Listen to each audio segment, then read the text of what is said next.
Today I am going to explain the real difference between STEP and IGS file format and which one you should use as a professional mechanical designer. In CAD industry, data exchange is very critical.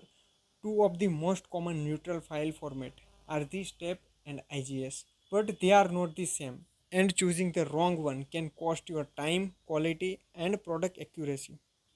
STEP file stand for the standard for the exchange of the product data, and IGS stand for the Initial Graphic Exchange Specification. STEP file was developed by International Organization for the Standardization. It is officially known as ISO 10303.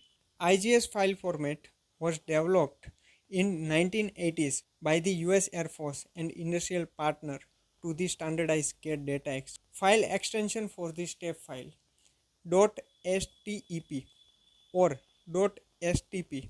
File extension for the IGS file .IGS or .IGES.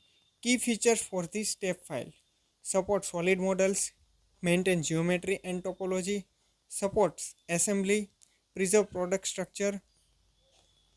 Key features for the IGS file mainly support surface model, can transfer wireframe geometry, limited solid modeling capability, do not properly support assemblies, older and less intelligent format.